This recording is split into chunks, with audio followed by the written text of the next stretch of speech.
अब से कुछ ही देर में पीएम नरेंद्र मोदी करेंगे सभी राज्यों के सीएम से वीडियो कॉन्फ्रेंसिंग के जरिए बातचीत। कोरोना से बिगड़ते हालात पर होगी चर्चा, वैक्सीन को लेकर भी बातचीत संभव। मधुपुर उपचुनाव को लेकर सरगर्मियां जोरों पर, बीजेपी प्रदेश अध्यक्ष ने हेमंत सरकार पर दागे गंभीर सवाल, सरकार पर लगाया वादा खिलाफी का आरोप।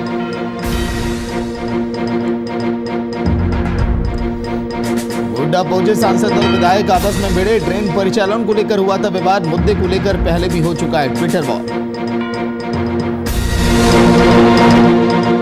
बिहार में कोरोना का तांडव जारी, औरंगाबाद के जूनियर इंजीनियर की कोरोना से मौत, कोरोना से मरने वालों की संख्या हुई 26।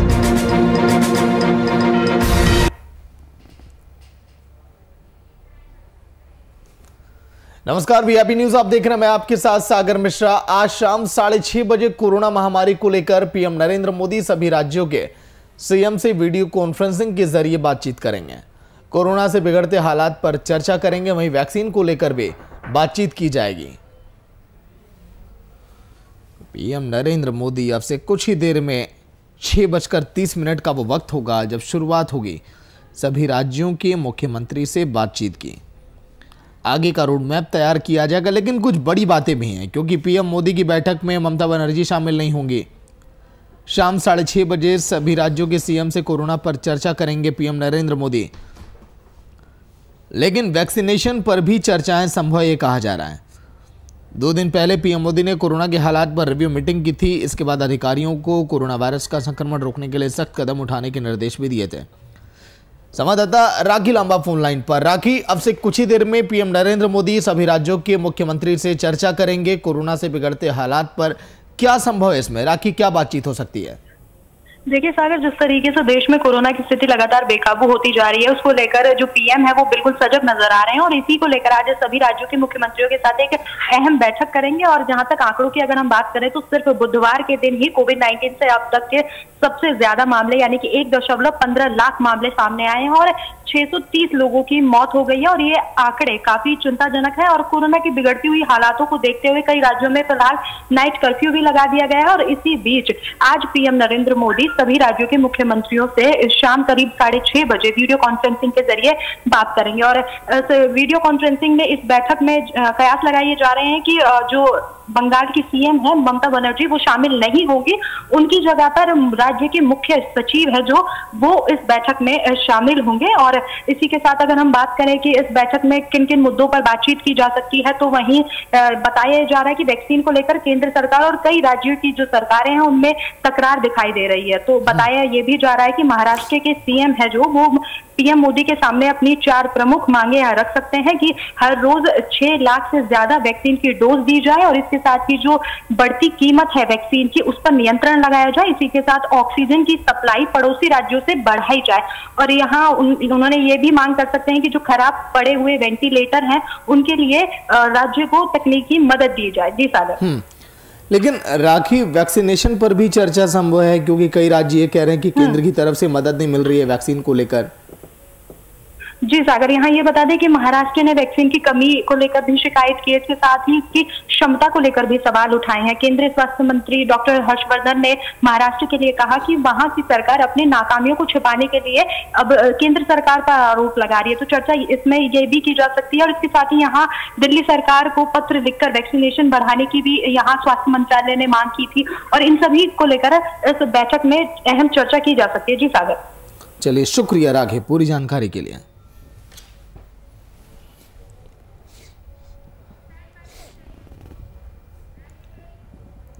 और गोड्डा में रेल परिचालन को लेकर सूबे की सियासत अब जोरों पर है। गोड्डा सांसद निशिकांत दुबे और बड़ौया हाट विधायक के बीच हाथापाई की खबरें सामने आई। दोनों नेता आपस में भिड़ गए, साथ ही उनके कार्यकर्ता के बीच बहस हुई। निशिकांत दुबे और इरफान अंसारी के बीच में इस मुद्दे को लेकर ट्विटर वॉर भी जारी है। आज जब ट्रेन शुभारंभ के मौके पर सभी जुटे तो सांसद और विधायक आपस में ही उलझ गए। वहीं प्रदेश कांग्रेस ने रेल परिचालन और सियासी उठापटक पर अपनी राय भी रखी है।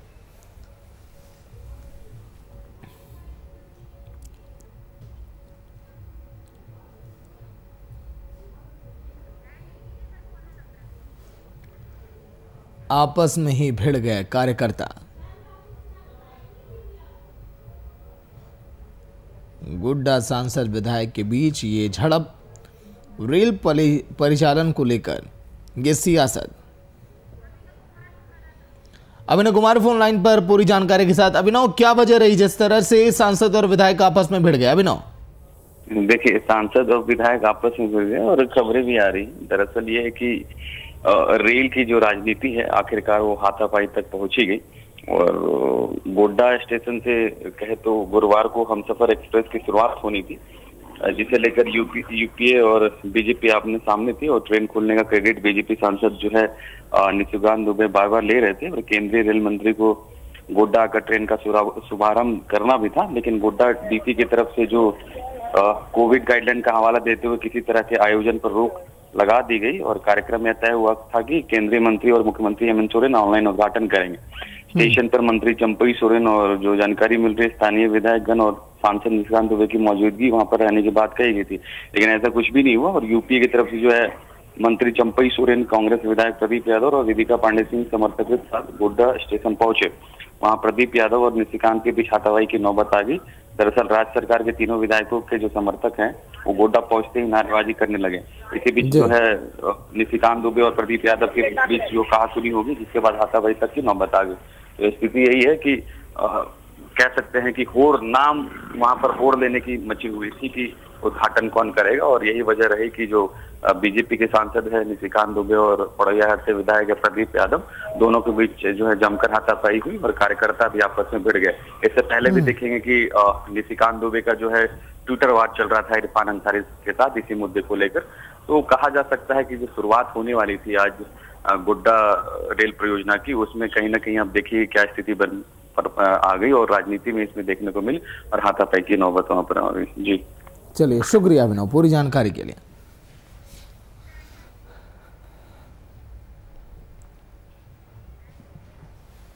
और प्रदेश में मधुपुर उपचुनाव है और इस विधानसभा सीट को जीतने के लिए प्रदेश की राजनीतिक पार्टियां लगातार अपनी चाल चल रही हैं। इसी कड़ी में बीजेपी प्रदेश अध्यक्ष ने हेमंत सरकार को घेरते हुए सरकार पर वादाखिलाफी का आरोप लगाया।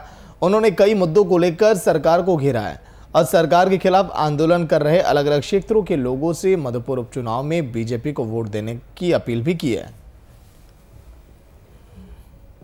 बहुत बहुत आप सब लोगों के प्रति आभार, धन्यवाद। 12 शिक्षकों से आपने वादा किया था, होमगार्ड के जवानों से आपने वादा किया था, हाई स्कूल के जो नवनियुक्त शिक्षक हैं उनसे आपने वादा किया था, संविदा पर काम करने वाले कर्मचारियों से वादा किया था।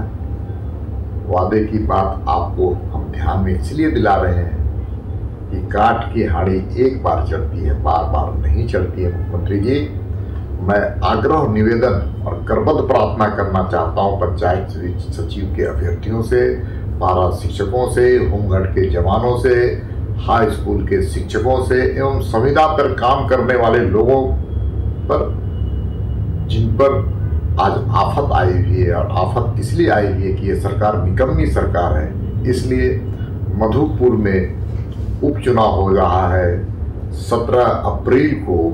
उस दिन आप जन जागरण अभियान चलाइए, पूर्व में चुनाव हरा करके एक सबक सिखा। वहीं झारखंड बीजेपी प्रदेश अध्यक्ष दीपक प्रकाश ने इस बयान पर कांग्रेस ने पलटवार किया और कहा कि बीजेपी को सरकार का काम नहीं दिख रहा। इसके साथ ही उन्होंने होमगार्ड, पारा शिक्षक, संविदा कर्मी की समस्याओं का समाधान करने की बात कही और कहा कि जल्द ही उचित फैसला इस पर लिया जाए।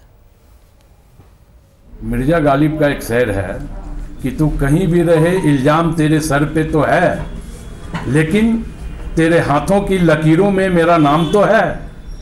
वही हाल भारतीय जनता पार्टी के प्रदेश अध्यक्ष का है।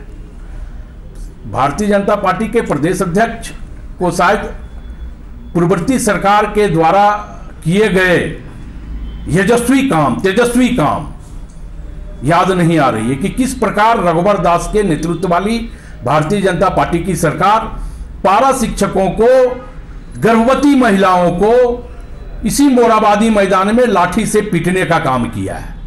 तो अभी भारतीय जनता पार्टी के लोगों के बयानों पर क्या प्रतिक्रिया देना है, क्योंकि भारतीय जनता पार्टी तो सिर्फ आप उंगली उठाने वाली ही पार्टी बन करके रह गई है पूरे।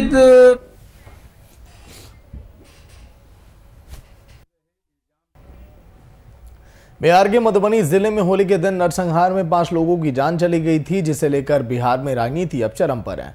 नरसंहार मामले में गिरफ्तारी भी हो चुकी है। इस मामले को लेकर युवाओं ने समस्तीपुर की सड़कों पर घटना के विरोध में टायर जलाकर जमकर नारेबाजी की और दरभंगा पटना सड़क को घंटों जाम किया। साथ ही स्थानीय विधायक पर मुकदमा दर्ज करने की मांग की गई। इस दौरान यातायात व्यवस्था पूरी तरह से चरमरा गई। गाड़ियों की लंबी लाइन सड़क के दोनों तरफ लग गई। नगर थाना अध्यक्ष ने आंदोलनकारियों को समझा बुझाकर यातायात बहाल करवाया है।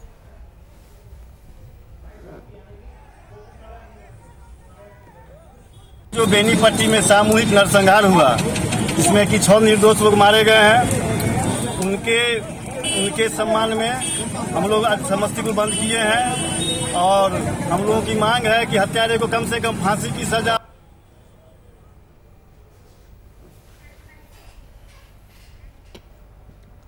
बिहार में कोरोना के मामलों में लगातार इजाफा हो रहा है। कोरोना संक्रमण की चैन को रोकने के लिए महाराष्ट्र से आने वाले यात्रियों को लेकर जिला प्रशासन अलर्ट पर है, जिसमें अब ट्रेनों में ही यात्रियों की जांच होगी। जिसमें जिले के SDO, DSP, rail civil surgeon ने रेलवे स्टेशन का जायजा लिया और अधिकारियों की तैनाती वहां पर कर दी गई। उन्हें आदेश भी दिए गए।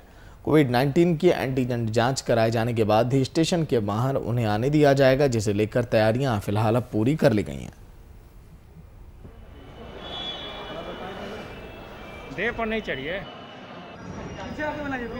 और ख़ास करके जो हम लोग के यहाँ सदर हॉस्पिटल में जांच हो रहा है या अर्बन पीएससी में या जगह जगह पर बहुत सारे पॉजिटिव केस निकल रहा है। तो माननीय मुख्यमंत्री जी का जो वीसी हुआ 2 दिन पहले और कल जो है प्रधान सचिव का जो वीसी हुआ, उसमें सरकार का ये निर्णय हुआ कि जो भी ट्रेनें महाराष्ट्र से आ रही हैं, खास करके उस ट्रेन में बैठे हुए महाराष्ट्र के पैसेंजर जो भी हैं, उसको हम लोग ट्रेन पर ही जैसे ट्रेन से उतरे वहीं पर हम लोग व्यवस्था कर दें कि उसका कोविड का जांच हो जाए। तो उसको 3 भाग में बांटना है। एक तो जैसे ही पैसेंजर आएगा उसको वेटिंग हॉल में बना हुआ रहेगा, उसको वेटिंग हॉल में ले जाना है। जो मुंबई और पुणे से मुख्य रूप से जो ट्रेनें आएंगी, उसका हम लोग 100% कोविड टेस्ट करके ही उनको अपने घर जाने देंगे। जो नेगेटिव रहेंगे वो जाएंगे, अदरवाइज़ जो पॉजिटिव रहेंगे वो आइसोलेशन सेंटर में चाहे तो खुद के रिस्क पर जाएंगे या फिर हम लोग के आइसोलेशन सेंटर में जाएंगे।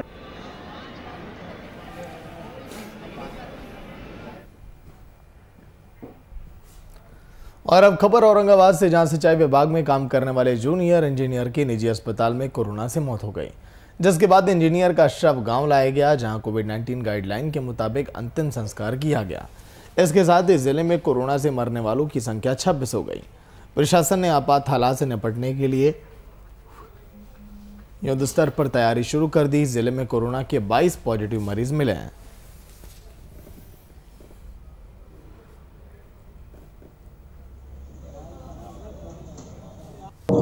जिले में अभी हम लोगों के यहाँ टोटल 83 एक्टिव केसेस हैं। इसमें हम लोग लगातार जो है RT-PCR, रैपिड एंटीजन टेस्ट और ट्रूनेट के माध्यम से लगभग 1400 का हमारे ज़िले का टारगेट है और उसके विरुद्ध में हम लोग डेली 1400 से 1800 के बीच में टेस्टिंग करा रहे हैं। और इसी का कारण ये है कि हम लोग के पॉजिटिविटी जो है वो भी अभी रिसेंट में बढ़ी है और पॉजिटिविटी की जो दर है वो इतनी अभी हम लोग के पहले से नियंत्रण। अब पटना के डाक बंगला चौराहे पर निजी स्कूल संचालकों ने सीएम नीतीश का पुतला फूंका। बिहार के शिक्षण संस्थानों को बंद करने के खिलाफ यह प्रदर्शन किया जा रहा है। वहीं दर्जनों की संख्या में शामिल होकर शिक्षकों ने सरकार के फैसले का विरोध भी किया। शिक्षकों के अनुसार बिहार सरकार गलत तरीके से बिहार की शिक्षा ध्वस्त करने की नीति अपना रही है। साथ ही कहा कि एक शैक्षणिक संस्थान को बंद करके बिहार सरकार छात्र छात्राओं के साथ खिलवाड़ करने में लगी है।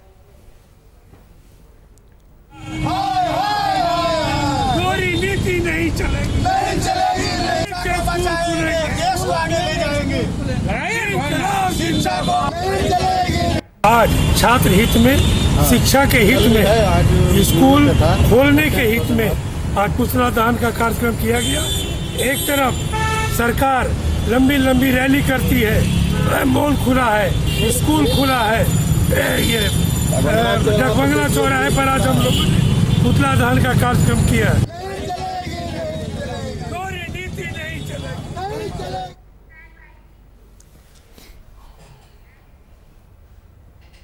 रेलवे रिक्रूटमेंट बोर्ड ने एनटीपीसी की अलग अलग पदों के लिए परीक्षा का आयोजन किया, जिसमें फर्जी तरीके से परीक्षा दे रहे एक परीक्षार्थी को पकड़ा गया। पूछताछ के बाद पुलिस ने मुख्य न्यायिक दंडाधिकारी की अदालत में उन्हें पेशी की, जिसके बाद उसे जेल भेज दिया गया। मौके पर नगर थाने के प्रभारी थानाध्यक्ष ने बताया कि पकड़े गए परीक्षार्थी अविनाश कुमार हैं, जो पटना के मेटा का रहने वाला है। इस मामले में केंद्राधीक्षक के बयान पर प्राथमिकी दर्ज कर कार्रवाई भी की गई।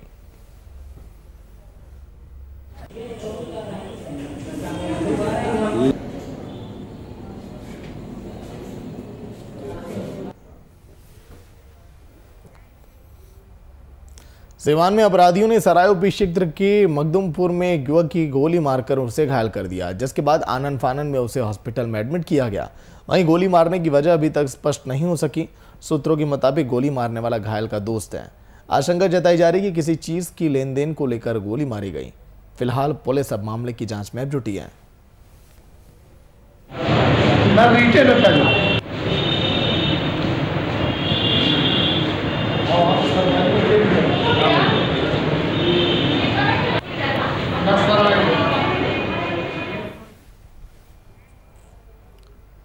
खसरूपुर थाना क्षेत्र की बैठकपुर पंचायत के तालाब पर बीती रात अज्ञात बदमाशों ने जमकर उत्पात मचाया। साथ ही बेजुबान बकरियों, मुर्गे और बतखों को मौत के घाट उतार दिया। जानकारी के मुताबिक बैठकपुर कस्बा टोला निवासी ने मछली पालन के लिए तालाब बनवाया हुआ है। इसी तालाब पर उन्होंने बकरी, मुर्गा, बत्तख और खरगोश पालन शुरू किया था, जिसमें 4 हथियारबंद नकाबपोश लोग मचान के पास पहुंच गए और रखवाली करने वाले को कब्जे में ले लिए और सभी जानवरों और पक्षियों को जहर खिलाकर मार दिया।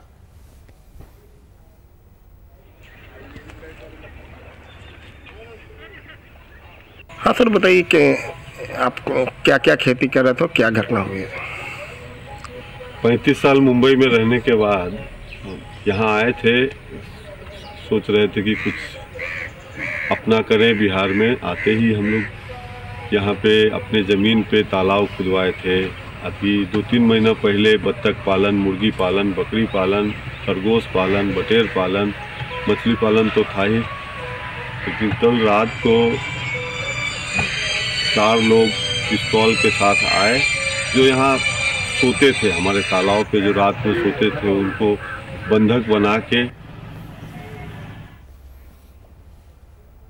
अनूपपुर में कोरोना को देखते हुए जिला प्रशासन अलर्ट है। कलेक्टर, एसडीएम और पुलिस विभाग लोगों से अपील कर रहा है कि मास्क का जरूर आप लगाएं, सोशल डिस्टेंसिंग का पालन करें। दूसरी ओर बस संचालक और ऑटो संचालक कोविड-19 का उल्लंघन कर रहे हैं। बस में जो यात्री बैठते हैं वो ना तो मास्क ना तो वो सोशल डिस्टेंसिंग का पालन कर रहे हैं। इस पूरे मामले में अपर कलेक्टर सर्वोदन सिंह ने कहा कि औचक निरीक्षण कर कार्यवाही भी की जाएगी।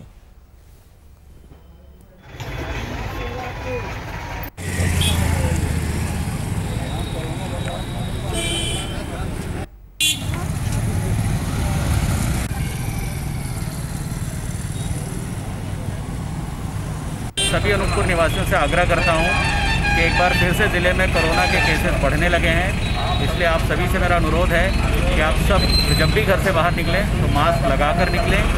अगर आपको बिना मास्क के बाजार या किसी सार्वजनिक स्थल पर पाते हैं तो हमारी टीम आप पर 100 रुपये का जुर्माना लगाएगी। हम नहीं चाहते कि हम किसी भी व्यक्ति पर जुर्माना या चालान की कार्रवाई करें। हम चाहते हैं आप इस बीमारी से सुरक्षित रहें, इसलिए हमारा अनुरोध है, जिला प्रशासन का अनुरोध है कि सभी लोग मास्क अवश्य लगाएं। सार्वजनिक जगहों पर तो राजस्व एवं पुलिस के अमले के द्वारा रोक करके कार्रवाइयाँ कर रही हैं या चालान भी काट रहे हैं, और उनको मास्क लगाने के लिए और सोशल डिस्टेंसिंग का पालन करने के लिए निर्देश दिए जा रहे हैं। पालन कराने के लिए भी हम लोग जागरूकता अभियान के तौर पर एक जागरूकता रैली एक एनजीओ के द्वारा एक वाहन भी रवाना किया गया है, जो ये संदेश दे रहा है कि हमें मास्क का हर आदमी को प्रयोग कर, मास्क के द्वारा फेस ढक करके ही बाहर जाना है। अच्छा के लिए वैक्सीन अवश्य लगवाएं।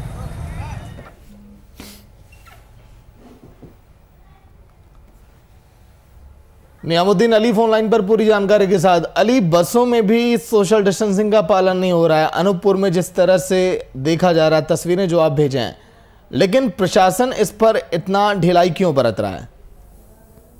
मैं आपको बता दूं कि जिला प्रशासन और कलेक्टर स्वयं सड़कों पे उतर के लोगों को समझाइश दे रहे हैं कि मास्क का उपयोग करें और सोशल डिस्टेंस का पालन करें। रैलियां कर रहे हैं, वाहनों से उनका प्रचार कर रहे हैं, लेकिन जब आज हम बसों की दशा देखने पहुंचे तो लोग बिना मास्क के बैठे थे और किसी प्रकार का सोशल डिस्टेंस उनके बीच में नहीं था।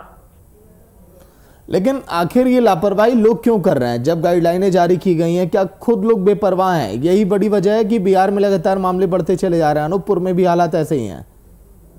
लोगों को खुद समझना चाहिए। पेपर के माध्यम से लोग समझाइश दे रहे हैं और सभी प्रकार की इनके ऊपर कार्रवाई भी हो रही बिना मास्क के, लेकिन मास्क लोग अपने हाथों में रख रहे हैं, लेकिन उसको मास्क का उपयोग नहीं कर रहे हैं। जब इस मामले में हमने अपर कलेक्टर से बात की तो उनको कहना ये था कि हम औचित्य निरीक्षण कर बसों की में जो अगर बिना मास्क के जो लोग मिलेंगे उन पे चालानी कार्रवाई की जाएगी और बस मालिकों पे भी कार्रवाई की जाएगी अगर मास्क जब भी औचित्य निरीक्षण में पाए गए तो। चलिए, शुक्रिया पूरी जानकारी के लिए। बसों में भी सोशल डिस्टेंसिंग का पालन नहीं हो रहा।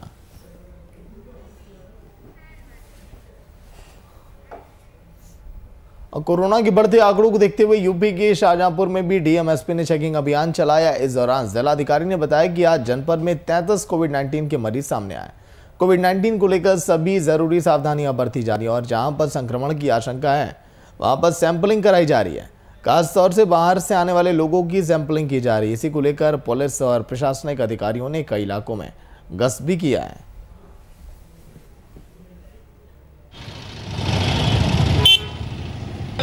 आज हमारे यहाँ 33 केसेस सुबह तक निकले हैं और इसको लेकर जितनी सावधानियां बरतनी चाहिए उस हर स्तर पे बरती जा रही हैं। विशेष रूप से जो सैंपल लिए जा रहे हैं उसमें हमें सतर्कता बरत रहे हैं कि सैंपल उन इलाकों से लिए जाएं और उन लोगों का लिया जाए जहां पर संक्रमण की सर्वाधिक संभावना है, जैसे बाहर से आए हुए लोग। और जो पॉजिटिव पाए गए हैं उनका कॉन्टैक्ट ट्रेसिंग करते हुए उनकी हम सैंपलिंग ले रहे हैं, जिसके कारण हमारे यहाँ कोरोना का लक्षित समूह जो है उसमें ही हम कोरोना के पेशेंट्स को खोज रहे हैं और उसके अच्छे परिणाम सामने आ रहे हैं। रही बात सावधानियां बरतने की, तो निरंतर सभी माध्यमों से इस आशय की अपील की जा रही है।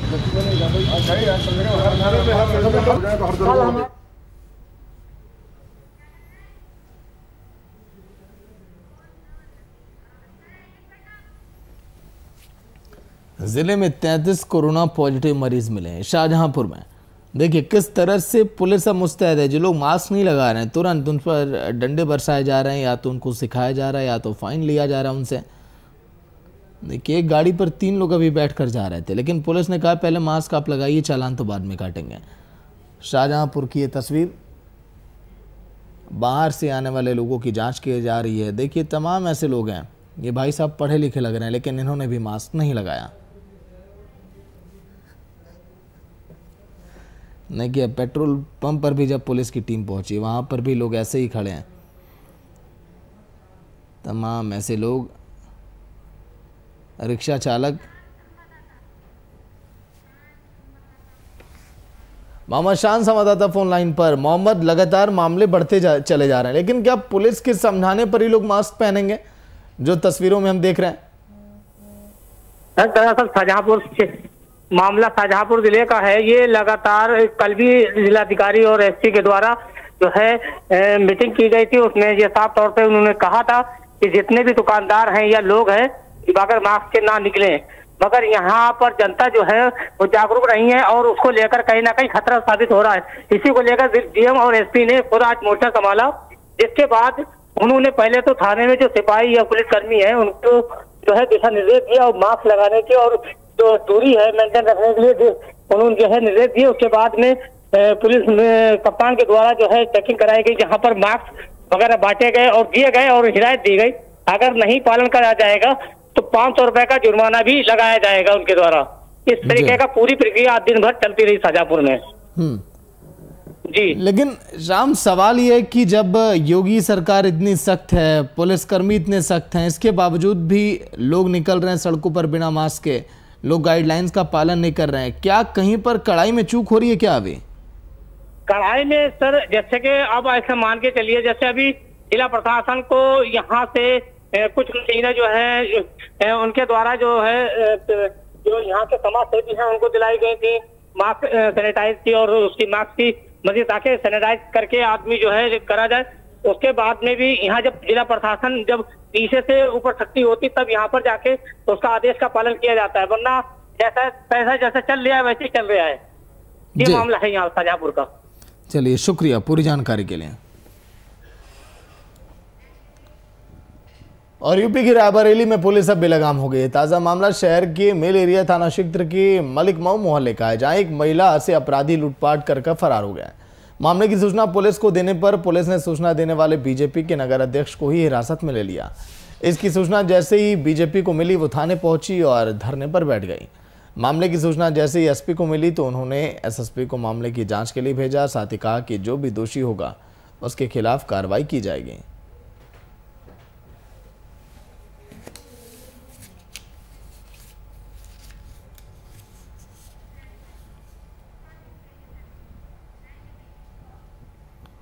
सोनभद्र में रिश्तों को शर्मसार करने वाली तस्वीर सामने आई, जहां एक पत्नी ने अपने प्रेमी के साथ मिलकर अपने ही पति की हत्या कर दी।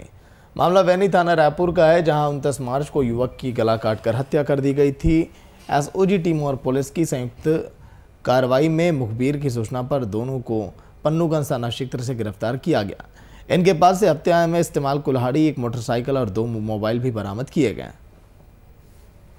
बैनी जो थाना रायपुर में पड़ता है उसमें घर के अंदर सो रहे एक राजू चेरो नामक युवक की हत्या हो गई थी और उस पर मौके से बाहर करके उसकी हत्या की गई थी। और इसकी विवेचना अभियोग पंजीकृत करने के बाद शुरू हुई। इसमें इसकी मां धनेश्वरी देवी ने एफआईआर लिखाई थी अज्ञात में, और इसके अनावरण के लिए एडिशनल एसपी ऑपरेशन सीओ सदर और थानाध्यक्ष रायपुर और स्वास्थ्य सर्विलांस सारी टीमें लगी थी।